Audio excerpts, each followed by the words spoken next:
Tidakkah kalian tahu, tidakkah kalian kenal siapa Nabi Muhammad SAW? Kalian tidak mengenal siapa Nabi Muhammad. Bahkan anak-anak kalian lebih mengenal orang-orang barat. Anak-anak kalian pagi, siang, sore, malam sibuk pegang handphone. Kalian pulang dari sini, tanya kepada anak-anak Gobi semua, tanya kepada anak-anak Ita semua, tanya anak-anak Mone, anak-anak Siwe, tanya semua, apakah mereka kenal Nabi Muhammad? Apakah mereka tahu akhlaknya Nabi, adabnya Nabi, budi pekertinya Nabi, bapaknya Nabi, ibunya Nabi, kakeknya Nabi, neneknya Nabi? Atau mereka lebih mengenal YouTube, atau mereka lebih mengenal Facebook, atau mereka lebih mengenal TikTok daripada mengenal baginda Nabi besar Muhammad sallallahu alaihi wasallam?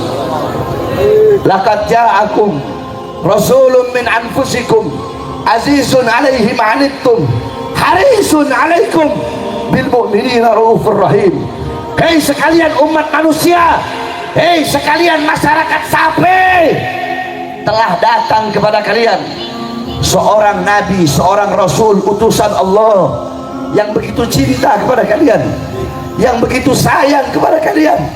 Seorang nabi yang 3 hari 3 malam pernah tidak makan. Beliau ganjal perutnya dengan batu, saudara-saudara. Sampai ketika sholat, ketika ruku terdengar suara krek krek. Beliau ganjal perut beliau dengan batu. Beliau kelaparan, bukan untuk keluarganya, karena satu keluarga semua kelaparan. Beliau kelaparan bukan untuk anak cucunya, bukan untuk sahabatnya, bukan. Beliau 3 hari 3 malam kelaparan untuk siapa? Untuk kalian sebagai umatnya. Beliau seorang nabi yang kecintaannya kepada kalian. Satu waktu Sayyidatuna Aisyah radhiyallahu anha pernah melakukan hal yang dicintai oleh Nabi, yang disukai oleh Nabi, sehingga Nabi berdoa, Allahumma ighfir li Aisyah ma qaddamat wa ma akharat. Ya Allah, ampunilah dosa-dosa Aisyah, dosa yang telah lalu, dosa yang akan datang, dosa yang tampak, dosa yang tidak tampak. Mendengar itu Siti Aisyah loncat-loncat kecil, kayak lari-lari kecil. Kenapa? Saking senang dan bahagia didoakan oleh Nabi Muhammad. Apa kata Nabi? Wahai Aisyah, apakah kau senang dengan doaku itu? Iya ya Rasulullah. Siapa yang gak senang didoakan oleh engkau? Apa kata Rasulullah? Kalau engkau senang dengan doaku itu, ketahuilah doa seperti itulah yang setiap saat aku mintakan kepada Allah untuk umatku. Seorang nabi yang sebelum kalian merasakan sakit, beliau telah merasakan rasa sakit kalian lebih dulu.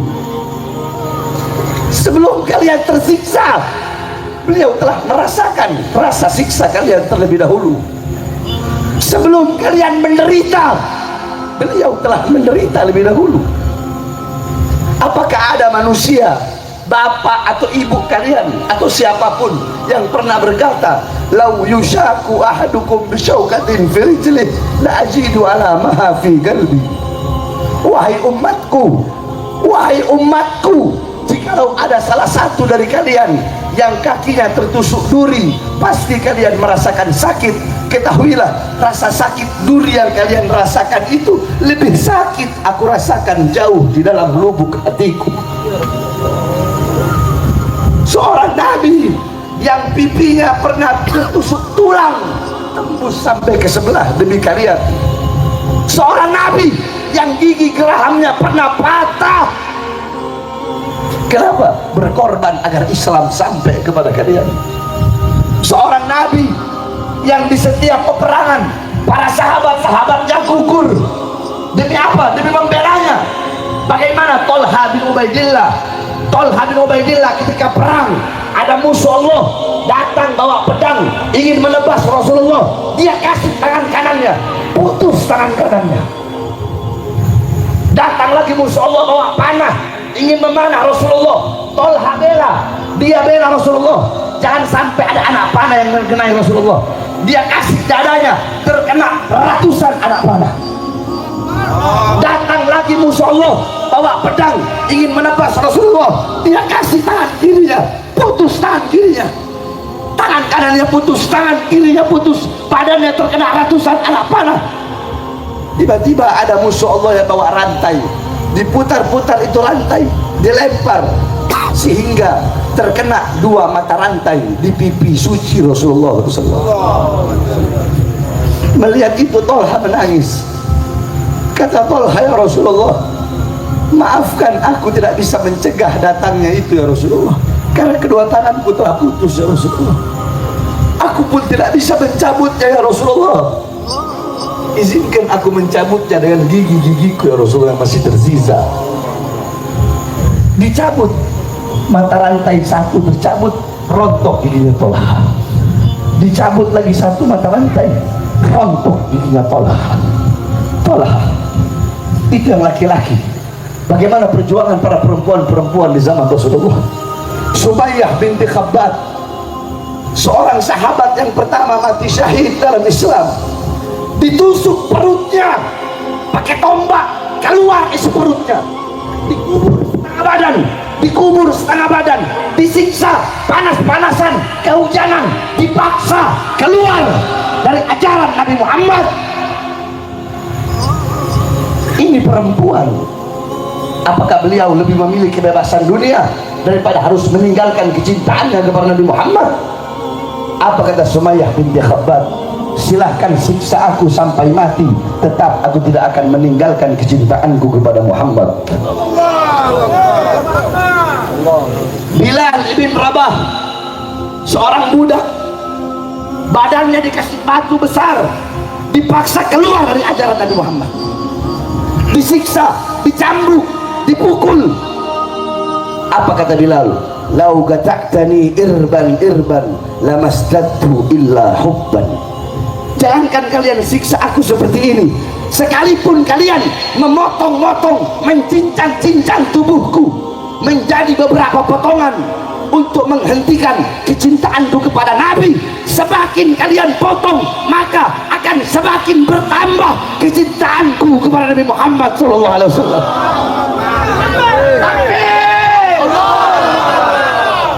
Para sahabat dan Rasulullah berjuang untuk siapa? Untuk kalian yang duduk pada malam hari ini, untuk umat Islam yang di luar sana, untuk umat Islam yang mabok-mabokan, untuk umat Islam yang berzina, untuk umat Islam yang melacur di luar sana. Mereka semua umat Rasulullah. Coba kita lihat di Indonesia, saudara-saudara.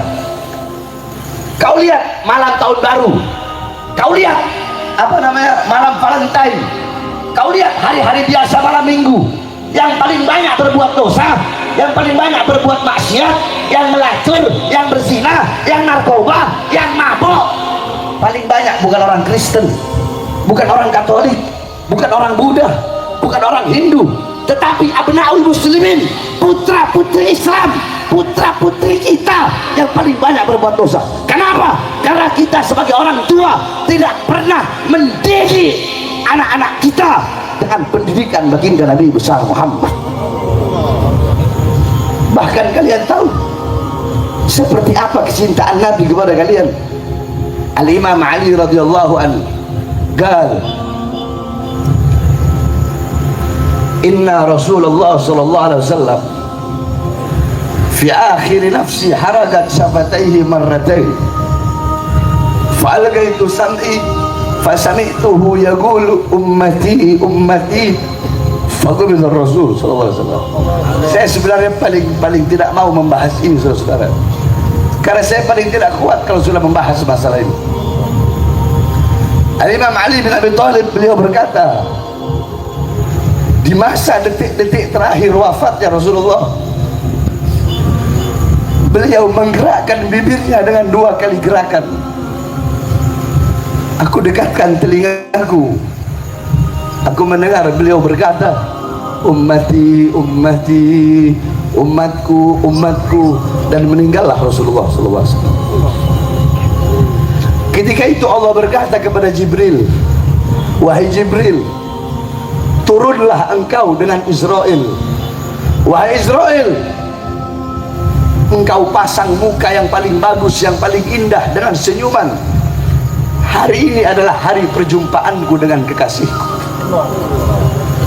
Engkau turun dan cabut nyawa kekasihku, tapi engkau izin dulu kepadanya dengan penuh penghormatan. Apakah dia mau atau tidak dicabut nyawanya. Kalau dia mau, cabut nyawanya. Tapi kalau dia tidak mau, kembalilah kepada aku, wahai Israil. Datang Israil bersama Jibril di depan pintu rumah Rasulullah, tidak berani masuk. Diketuk pintu rumah, Assalamualaikum. Pintu rumah dibuka oleh Sayyidatuna Fatimah Zahra yang namanya dalam Al-Quran Allah sebut dengan Al-Kausar, putri tercinta Rasulullah. Dibuka dan berkata, siapa engkau? Israil berkata, aku adalah yang memisahkan antara kehidupan dan kematian. Aku menjadikan anak-anak menjadi janda, menjadikan anak-anak menjadi yatim. Aku yang menjadikan istri-istri menjadi janda dan suami-suami menjadi duda. Aku adalah sang pemegang kematian. Aku adalah malaikat yang Allah berikan mandat untuk mencabut nyawa seluruh makhluk.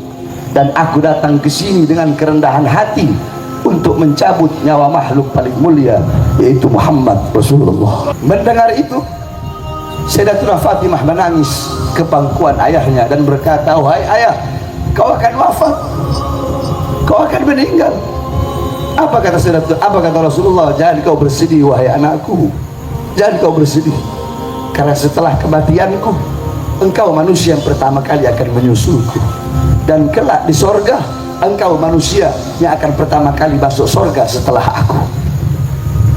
Masuklah Israil dan Jibril berhadapan dengan Rasulullah. Rasulullah sedang terbaring sakit di kamar Sayyidatuna Aisyah.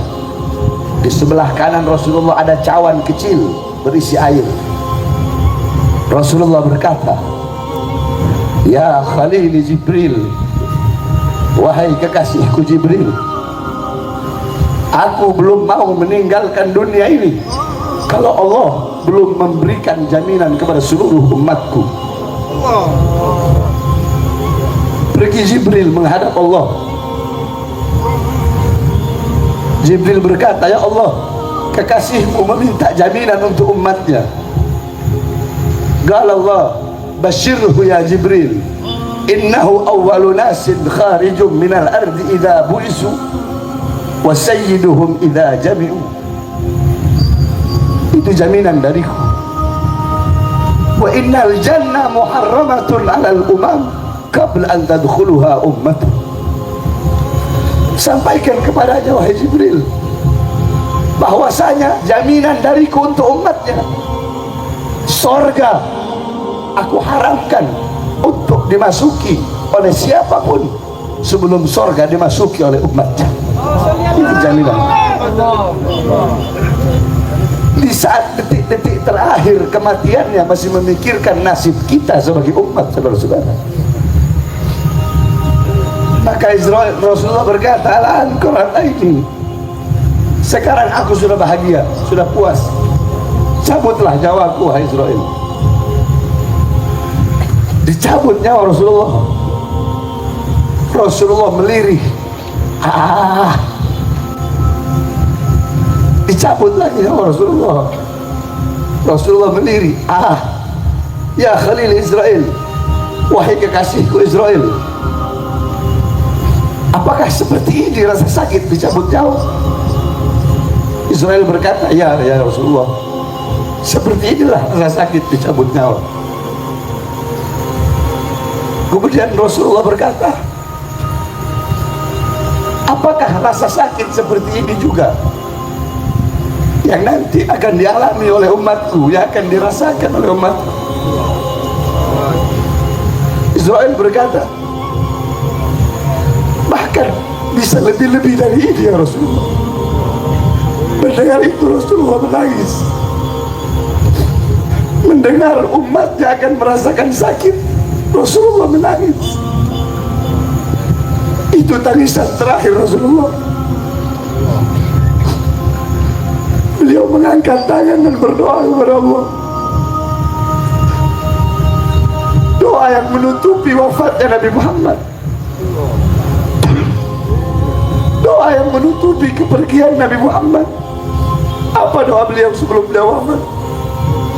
Allahumma khaffif ala ummati fi sakratil maut wa thaqqil alayya. Ya Allah, ringankanlah sakratul maut umatku dan berikan seluruh rasa sakit mereka kepadaku. Aku pemimpin mereka, aku nabi mereka. Umatku tidak akan kuat, mereka tidak akan kuat merasakan sakit. Biar aku menanggung seluruh rasa sakit, beban dan penderitaan sakratul maut umatku. Ya Allah, apa yang telah kalian lakukan untuk Nabi Muhammad? Nabi Muhammad berjuang, mengorbankan nyawa, jiwa, berdakwah pagi, siang, sore, malam. Kita pendakwah sekarang enak, kalau mau pergi kemana-mana kita disambut dengan pujian, dengan hadroh, dengan makanan, dikalungi bunga. Rasulullah dulu dakwah pergi ke kota Taif, sambutannya apa? Dilempari dengan batu, dihina, dicaci, sampai ketika dahi beliau kena batu, ketika darah akan menetes di tanah Taif, beliau tampung darah itu agar tidak jatuh. Sahabat bertanya, ya Rasulullah, kenapa kau tampung darahmu? Apa kata Rasulullah? Andaikan darahku jatuh di tanah Taif, maka penduduk Taif akan ditenggelamkan oleh bumi, sedangkan mereka adalah umatku. Berpikirlah saudara-saudara, apa yang telah kita lakukan untuk Rasulullah, apa yang telah kita perjuangkan untuk Rasulullah. Gampang bikin bahagia Nabi Muhammad, itu wasiat saya kepada kalian. Bikin bahagia Rasulullah, bikin gembira Rasulullah. Jangan kalian sibuk dengan urusan harta dunia, pangkat, jabatan, tahta, kekuasaan. Pagi, siang, sore, malam sibuk cari uang sampai lupa kepada Allah, lupa kepada Rasulullah. Kalau pikiran kalian cuma perut, apa bedanya kalian dengan binatang? Tuba liman kana tarkud dunya qabla an tarattah wa bana qabrahu qabla an yadkhulah warda rabbah qabla an yalqah.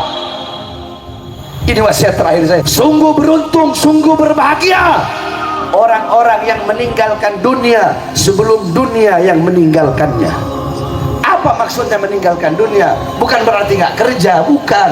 Silahkan kau kerja, nelayan, bertani, berdagang, silahkan. Yang berkuasa duduk di kursi-kursi kekuasaan kalian, layani masyarakat, silahkan. Tapi jangan sampai pekerjaan, uang, harta, wanita, tahta, jabatan menjadi sebab kalian jauh dari Allah dan jauh dari Rasulullah SAW. Kita ini orang zaman sekarang, ya, di masjid-masjid terdengar hayya 'alas shalah, hayya 'alas shalah. Hei, ayo sholat. Hei kalian, ayo kembali kepadaku. Panggilan Allah terdengar di masjid-masjid, di surau-surau. Tetapi yang berdagang tetap dengan dagangannya, yang di toko tetap dengan tokonya, yang bertani tetap dengan padinya, yang nelayan tetap dengan nelayannya, yang berkuasa tetap duduk di atas kursinya. Kalian mengabaikan panggilan Allah, kalian biarkan panggilan Allah, dan kalian lebih memilih panggilan perut. Ingat kata-kata saya, orang-orang yang mengabaikan panggilan Allah, menyepelekan panggilan Allah, dan lebih memilih panggilan perut, itu orang harganya, nilainya sama dengan sesuatu yang keluar dari perutnya, saudara-saudara. Tidak perlu saya perjelas, kalian paham maksud saya. Kalau kalian sibuk cari dunia sampai lupa sama Allah, sibuk dengan urusan-urusan perut, maka tidak ada bedanya kalian dengan sesuatu yang keluar dari perut kalian. Maka tinggalkan perkara-perkara apapun yang membuat kalian jauh dari Allah. Bukan berarti nggak boleh kerja. Mukminul ghani orang mukmin yang kaya itu lebih Allah sukai daripada orang mukmin yang miskin. Silahkan, tapi jangan sampai kalian lupa kepada Allah, jangan sampai kalian lalai. Saudara-saudara, dunia semakin kalian kejar, itu dunia semakin lari dari kalian. Ini saya lihat banyak orang-orang ini tertipu dengan kejayaan dan kemakmuran orang lain.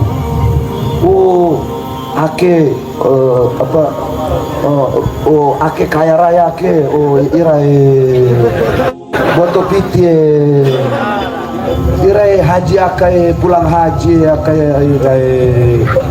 irai akan dikajanie, irai aka wara mobile.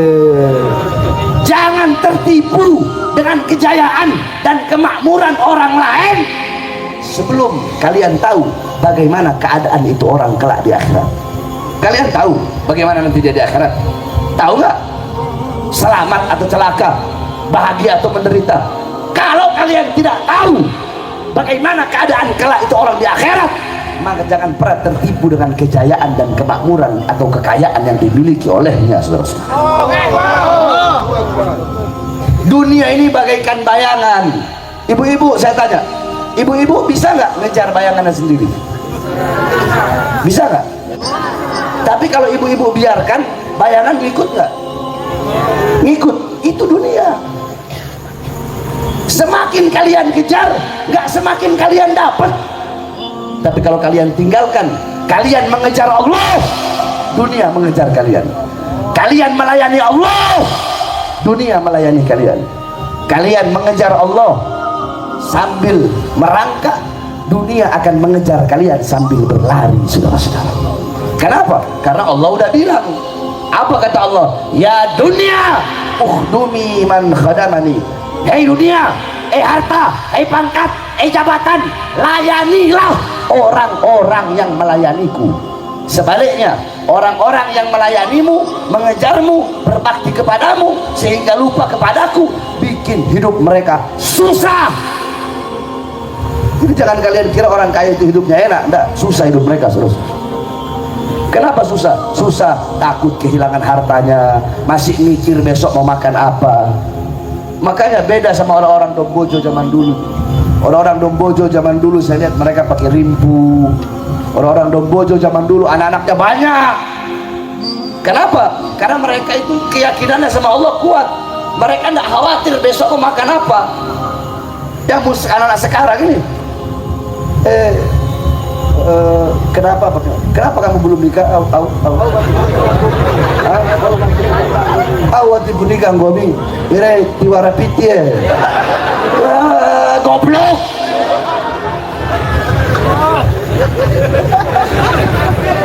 Irai, kenapa anak gomi cuma 2? Irai banyak anak susah nanti susah. Irai bodoh gomi re. Lihat orang zaman dulu banyak nggak anaknya? Banyak nggak?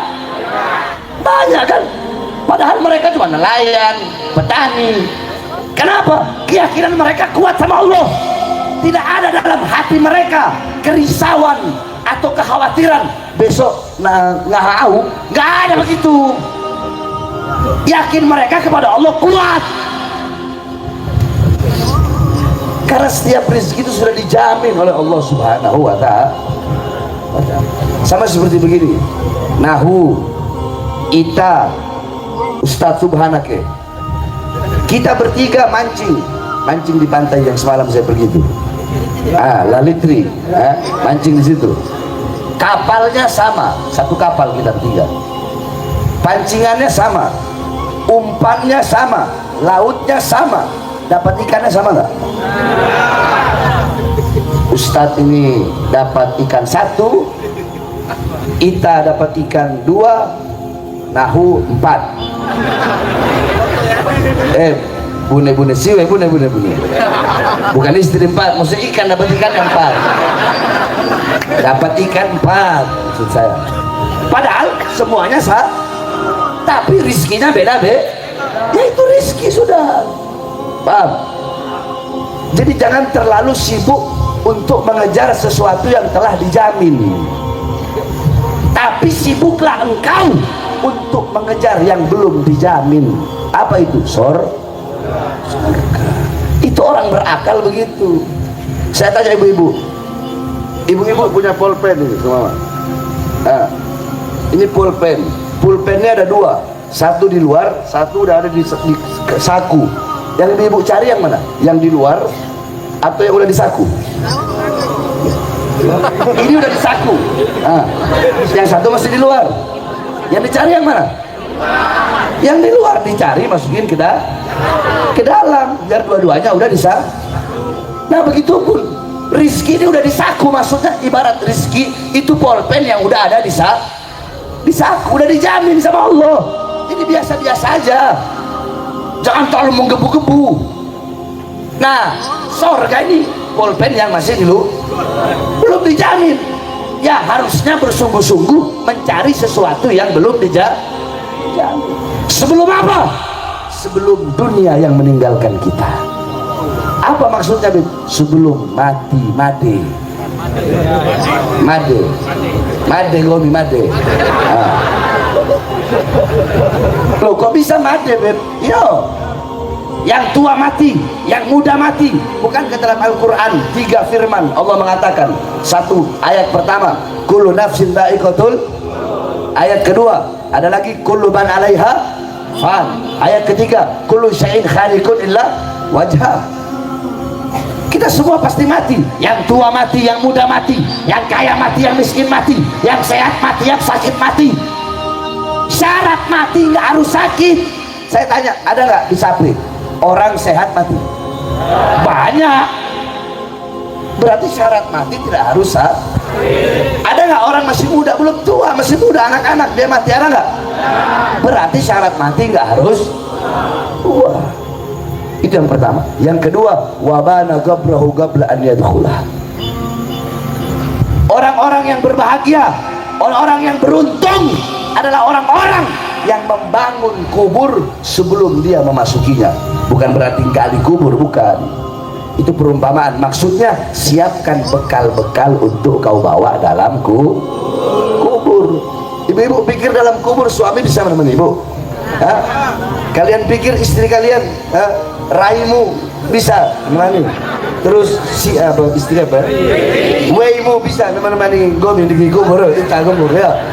Wati, nggak ada kekasih menemani kekasih dalam kubur. Tidak ada orang tua menemani anak dalam kubur. Tidak ada anak menemani orang tua dalam kubur. Dalam kubur engkau sendiri, sunyi, sepi, tidak ada teman. Apa temanmu? Amal-amal yang kau lakukan di dunia. Kalau di dunia menanam sesuatu yang baik, di kubur akan memanen sesuatu yang baik. Tapi kalau di dunia menanam sesuatu yang buruk, maka di akhirat pun akan memanen sesuatu yang buruk. Yang terakhir, wa arba rabbahu qabla an yalqa. Orang-orang yang beruntung, orang-orang yang berbahagia adalah orang-orang yang ridho kepada Tuhannya, taat, patuh, tunduk kepada Allah sebelum kelak akan berjumpa dengan Allah Subhanahu wa ta'ala. Saudara-saudara, kita semua ini kelak di akhirat akan dimintai pertanggungjawaban oleh Allah atas apa-apa yang kita lakukan di muka buminya Allah Subhanahu wa ta'ala. Beb, yang pertama kali dimintai pertanggungjawaban siapa? Apakah masyarakat? Apakah rakyat? Apakah umat? Apakah orang bodoh? Apakah orang pinter? Apakah ulama? Apakah pejabat atau pemerintah? Para ustadz, para kiai, para habib? Siapa yang lebih dulu dimintai pertanggungjawaban oleh Allah? Yang dimintai pertanggungjawaban bukan pejabat, saudara-saudara. Yang duluan itu bukan pejabat, bukan rakyat, bukan RT, RW, lurah, camat, bupati, wali kota, menteri, presiden, panglima TNI, Kapolri, anggota dewan, bukan pejabat yang lebih dulu. Yang lebih dulu adalah para ulama, para ustadz, para kiai, para habib. Mereka yang lebih dulu akan dimintai pertanggungjawaban oleh Allah. Allah akan tanya, hei para ustadz, hei para kiai, hei para habaib, Sudahkah kalian menghidupkan Islam atau kalian cari hidup dalam Islam? Sudahkah kalian hidupkan dakwah atau kalian cari hidup dalam dakwah? Kalian sama-sama ustadz saling berantem, sama-sama kiai saling berantem, sama-sama habib saling berantem, hanya gara-gara beda majelis taklim, hanya gara-gara beda masjid. Ini enggak. Kadang orang mau apa kalau masjid itu ada takmir, itu apa takmir ya? Ya, kalau pemilihan takmir itu, pemilihan ketua takmir masjid aja berantem. Apa kalau bukan tujuan dunia? Yang satu ustadz, kiai, habib, kalau mau ceramah, kalau mau undang saya ceramah harus sekian puluh juta. Kera-kera bersorban. Dakwah, ceramah itu bukan pekerjaan, tapi itu adalah kewajiban untuk menyampaikan ajaran Rasulullah.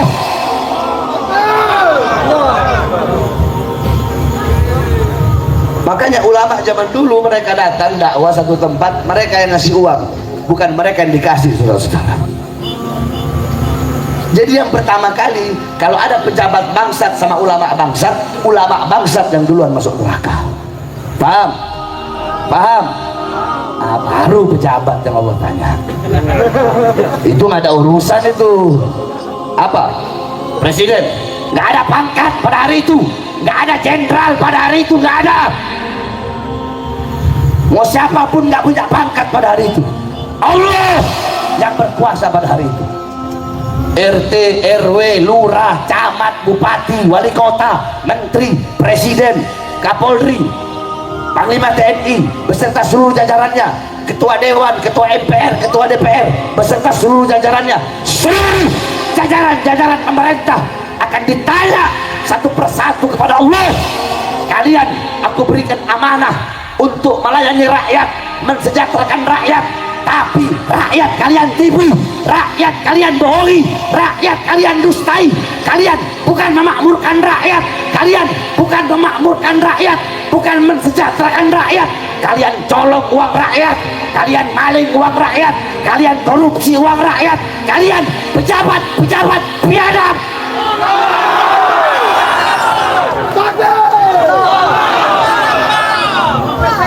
Saudara-saudara, pejabat sekarang, ya, saya kasih tahu sama kalian ya, saya nggak peduli siapapun. Pejabat sekarang butuh sama rakyat kalau ada maunya doang. Betul? Bener nggak? Bener nggak? Aduh, masa orang sapi suaranya kecil? Setahu saya orang sapi ini orang perang semua. Masa suaranya? Saya tanya, pejabat sekarang butuh sama rakyat, butuh sama masyarakat kalau ada maunya doang. Benar apa tidak? Benar apa tidak? Mau pemilihan siapapun calonnya butuh sama rakyat, datang pakai kerudung, ada yang nggak pernah pakai peci, datang ke majelis taklim, datang ke musola, naik becak turun jadi presiden, masuk gorong-gorong keluar jadi presiden. Saya berjanji akan memakmurkan rakyat, saya berjanji akan mensejahterakan rakyat. Tetapi yang makmur bukan rakyat, yang sejahtera bukan rakyat, yang makmur perusahaan-perusahaan asing. Kita rakyat dan pribumi Indonesia menjadi budak di negara kita sendiri, saudara. Makanya jangan heran kenapa Habib Bahar 13 kali masuk penjara. Saya 13 kali masuk penjara. Kenapa? Ya karena ceramah saya bela rakyat. Yang saya bela rakyat, rakyat yang susah, rakyat yang kelaparan, rakyat yang menderita, rakyat yang dibohongi, rakyat yang ditipu. Itu yang akan saya bela mati-matian. Makanya saya sampaikan kepada jajaran pemerintahan Kabupaten Sape, jajaran pemerintahan Kabupaten Bima, jajaran pemerintahan Provinsi NTB, sejahterakan masyarakat Sape, masyarakat Bima, dan seluruh masyarakat NTB. Betul? Betul? Betul? Kalian jadi pejabat karena rakyat, betul? Saya tanya, jawab yang keras. Yang gaji mereka siapa? Siapa? Siapa? Baju dinas mereka dari siapa? Mobil dinas mereka dari siapa? Senjata mereka dari siapa? Dari siapa? Senjata mereka dari rakyat, tapi mereka pakai untuk membasmi dan membunuh rakyatnya sendiri, saudara-saudara. Lawan apa biarkan? Lawan apa biarkan? Ketidakadilan lawan apa biarkan? Kezaliman lawan apa biarkan? Kemungkaran lawan apa biarkan? Siap lawan kezaliman, siap lawan ketidakadilan. Allahu Akbar. Indonesia merdeka, merdeka. Allahu Akbar.